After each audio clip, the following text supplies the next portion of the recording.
G'day Bomber fans, it is mid-season review time. We had a bye over the weekend and I have to review something, so the season so far it is. I will go over what I've liked, what I've disliked, our expectations going into the year, where I think we will finish for the year, and of course many would have seen my post last week. I got you guys to leave some questions for me and I will answer them. The last part is a Q&A, so the questions cover all things trades, game style, future, so we will get into that, but first the mid-season review. So before I get into the speaky part of this review, I will get you guys up to date with a little recap, and it's a good recap. We are obviously 8-5, sitting within the top 8 in line for finals. We started off hot with a favourable early fixture, smashing the lowly Hawks, beating the Suns, Giants and the Demons, who are not lowly. We were 4 from 5 going into that brutal streak of losses against the Pies, Cats, Power and Lions, but we made up for those consecutive losses with consecutive wins, beating the Tigers, Eagles, Kangas and our rivals Carlton to have us entrenched in the 8 after our bye. So we are obviously sitting 8 wins and 5 losses ahead of what we finished on for wins last season already, but is that where we were supposed to be? The short answer is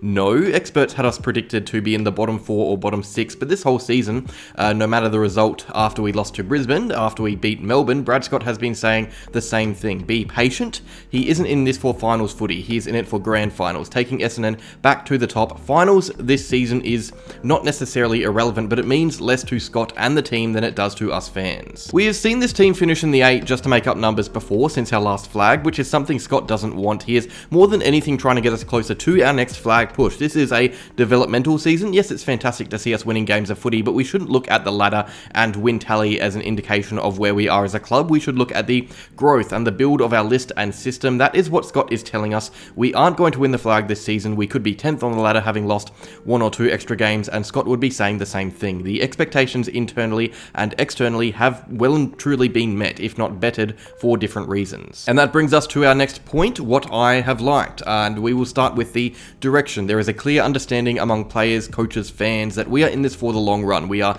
building our list, our system, our style, and it's coming along nicely. The players are buying into it. There is no confusion at all like we saw under Woosha, under Rutten. Brad Scott is the man to coach this club. He is tactically fantastic. He is a no-fuss operator. He is our coach, and that is what I like, his coaching. He coaches on the run better than most. He has switched magnets so effectively throughout the year. Langford from defence to attack in matter of rounds. McGrath on half back. Martin permanently on the wing. There are so many examples of his moves that proves he knows this team better than most. I have been really impressed with our depth. We have actually had one of the worst injury lists in the league, but still are up there, only a win outside the top 4 really, and this also goes back to Brad Scott and what he brings to the table. But up forward we have been without Peter Wright for most of the year, Matt Guelphy and Tippin Woody for periods as well, but are still a very high scoring team. In the guts we have been decimated. Our last 2 games have been without Parrish, Setterfield and Dylan Shield, but we have the depth to cover them. In defence we have played without Kelly, Laverty and Ridley, but covered them and didn't concede a big score against the Lions when we didn't have them. We have depth to cover injuries now, when in previous years we would have crumbled if a few stars went down. And finally, something I think we all love as fans, Essendon have become a trustworthy club. You know what you will get from us. We beat the teams we are better than and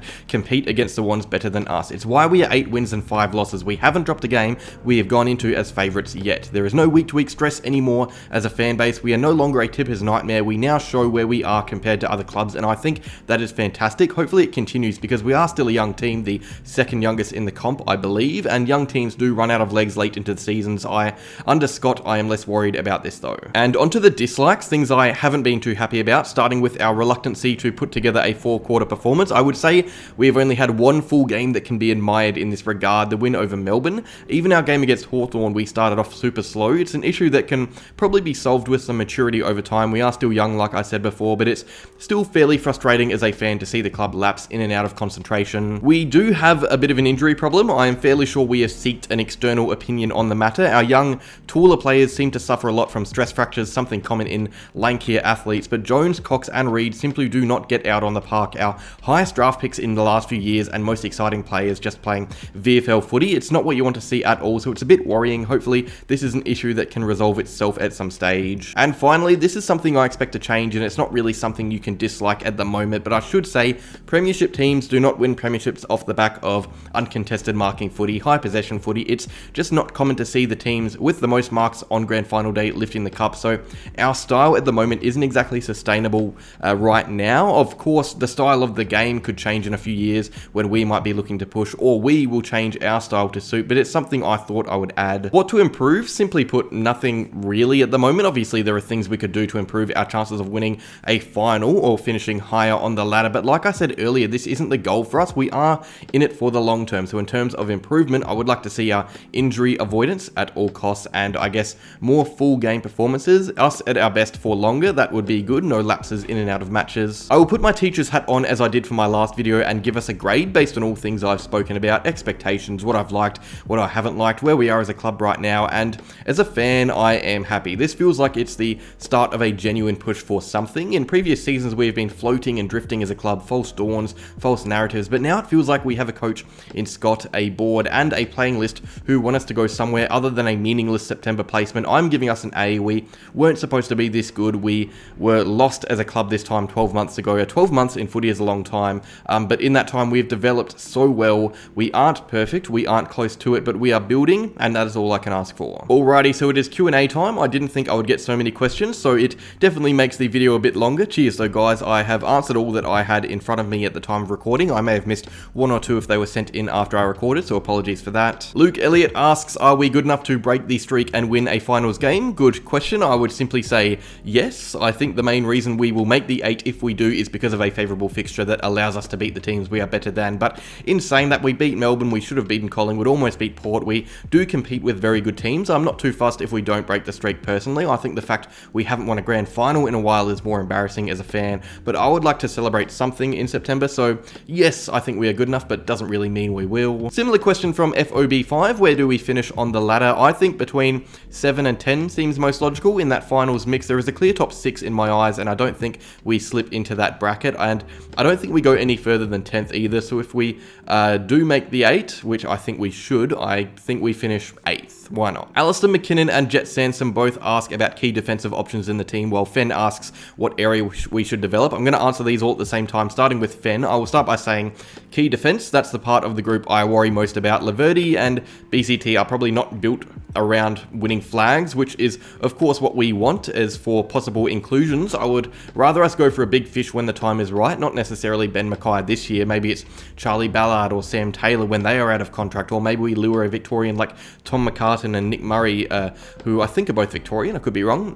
Jet Sansom also talks about Denver Granger Barras, who was a top 10 pick. He plays at Hawthorn, mostly in the VFL. He looks like he will be a capable player when ready. My only worry with that is whether or not he would fit into the team, especially because we already have Zach Reed, who was a top 10 pick, injured or playing in the VFL, and of course Lewis Hayes, who is developing well, who will be ready in a few years. So that's my thought process. I think we need an elite key defender if we're going to bolster our key defensive stock. That's the position I really want us to get right, whether it's this year or in 3 years. I want a big fish there. And speaking of trade, Ball Fart Monkey, lovely name, asks what players I think we should go for. It seems like we are linked with a few different players. I would love to see for us, if we are active, go for defensive strength and maybe even another ruck, a backup ruck looking at our side. I think we will need another Phillips type operator, a solid ruck that can play a role, just a bit younger than Phillips, obviously.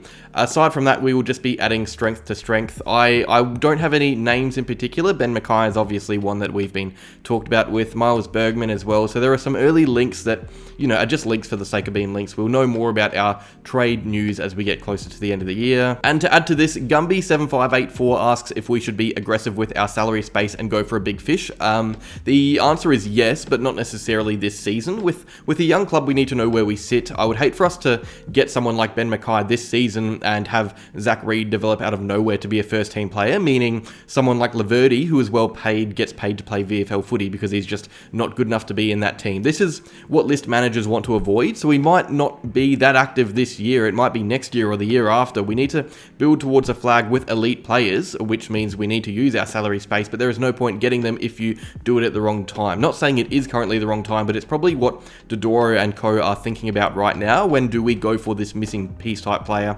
When is too early and when is too late? Trish Brewer asks if Archie Perkins should be getting more midfield time, and actually brings up a really good comparison to Darcy Parish, who obviously exploded when he was let off the leash in the guts. I think there are some differences with the two players. I would say Archie is more of a midfielder forward. Parish never really was that big of a contributor in the forward line in my opinion. Perkins does have an impact in games there. It's just hard seeing him fitting in this year in the Guts with the amount of talents we have in the Guts. I think next season is where we will start to see more consistent midfield performances. Keep in mind also, he was in more centre bounces than any other player against Carlton, so we are seeing it just slowly, just not regularly. I like the comparison though, it's a good one. I might actually continue that thread and answer David GW, who asks how we can fit Parish, Shiel and Setterfield in the team after the bye with all the young players doing so well. It's a good question, and the simple answer is I don't really know. I don't have a clue. A real worry for us could be us being too midfield heavy when they return. We might go into games with half the team being midfielders, and yes, Caldwell, Setterfield and even Hobbs can all play forward or back of the ball, but not as well as other players who are pure defenders or pure forwards. I think the most likely option is us seeing some players be really unlucky. I wouldn't be surprised if we see Setterfield return through the VFL just because of how good we look in the Guts right now, even without him. It's a good question though, one I don't even think Scott knows how to answer properly right now. To add to this, Dro K, sorry if I butchered the pronunciation, has mentioned Elijah Sartas and the chances of him getting a run in the AFL, while also talking about the options of replacing Hind with a midfielder. To start with, Sartas, again, how do you find a spot without him, without getting rid of a performing midfielder or a player from another position? I don't want Sartas replacing Snelly or Guelphy or Menzie the way they are going. So I would say injuries is probably the way he gets into the team right now. That's the way he comes in. Or we hit a bad form patch. As for Nick Hind, I think the only player that can replace him at the moment is Jake Kelly for a lockdown role. Hind is used for his leg speed, and no midfielders are as quick as him or as solid in defense. I think taking him out for a non-defender would expose us in defense, just my opinion. Another one from Dro K, this is a good question. Of our core backline, who is the most expendable, and how can the likes of Reed, Baldwin and Hayes secure a spot? He does also mention Nick Cox, but I think someone else asked a question about that later, so I'll save it for then. As for the core defense expendable player, I would honestly say Brandon Zerk-Thatcher at the moment. He has shown a knack for losing one-on-one contests, often because he is in an injury-depleted defense. We should give him a bit of slack there, but I think if we were to bring in an elite defender, it would be to replace him. Hind and Kelly, I think, play their roles fine enough, but a big key back to nullify the big key forwards, that's important, and BZT isn't elite. I do love the bloke though. Similar question from Ashley Taylor, who is the most important player in terms of success moving forward? It's a tough one with us. We're so young at the moment. There are so many high draft picks that haven't really proven themselves. I would have said Peter Wright at the start of the year, but we've been bloody good without him. Merritt is an obvious choice as a good age captain, but I think one that springs to mind for me is Archie Perkins, that explosive Dangerfield-like midfield forward. If we've seen how important they become, and I think if he develops into the player he could be, it will be massive for us. Let me know down below what you guys think though, because it's a good question. Angus Heasley says, I got into footy properly this year. A lot of journos describe the Essendon game style. Could I explain it? Angus, good on you for getting into footy. I would suggest, rather than explain, to watch our next game or whenever you can and have a look at what we do from defense. We are a team that doesn't mind teams holding the ball in their half of the ground. We trust our defense not to concede goals, and from there, really, we attack, whether it's quickly through leg speed and hand passing on the counter, or slowly through angle-changing kicks, uncontested marks, possession-based footy. We actually have the most marks, I think, and are up there for disposals as well. So watch what we do from defense next time we play, because that's where our game is built. Healing Hikes Australia and Michael J have similar questions to each other, so I will answer them at the same time. Michael asks about our height, specifically how can we fit Cox, Reed, Bryan, Draper, and Wright, and Wiedemann in the team, and Healing Hikes questions the youth of the team. How can we fit Reed, Cox, Sartas, and Bryan in? He also talks about trading them. It's a really good question, because right now we haven't had to worry about that head-scratching selection dilemma because of injuries. Like Reed, for example, and BZT, there could be some tension there for spots, but when they are all fit, we will have possibly 3 top 10 draftees in the VFL, so trading them isn't a wild thought at all. You can imagine Nick Cox or Zach Reed getting restless if they aren't in the first team. So for the youth part of it, I think it answers itself with form. If they are good enough, we play them. There are players like Snelling, Zerk-Thatcher, and Hind who could easily be replaced if a better player comes in. We do have a lot of role players. You were right about the list being confusing. I think the current injuries make it look a lot clearer than it is. Throw Jones in as well. Harry Jones, I forgot about him. He is probably a VFL player right now. As for height, another good question. Do we go with 2 rucks next year? Do we play Zach Reed with BZT or Laverty? Where does Cox fit in the team? There's a lot to answer with that. I think we won't know about it till next year. I think this is a question that will be answered next year. It all depends on where Nick Cox plays, how well Nick Bryan develops, whether Wiedemann and Wright can work well together, whether Andrew Phillips signs on. We have a lot of tall players, a lot of young players. Luckily, a few of them, example Draper and Cox, are pretty mobile too. And I'll end it with Harry Lincoln, who asks a nice little fun question. Who will be All-Australian for us? He also answers his own question. I love it. The 3 players that you have named are, at this stage, the only ones I would say that could be in the team. I think Martin is generating traction as the wingman. Merritt is right in the race. Redmond too. I think those 3 all make the squad of 40 the way they are going. As for others, I don't think Ridley, Langford or Parrish get there. The latter is unlucky because of his injury. But that is that. Thank you for watching and participating in the Q&A segment, guys. I will do more of these Q&As if you guys want, because it's fun. I like talking to you guys rather than at you. But thanks for watching. Like the video, subscribe, and go Bombers.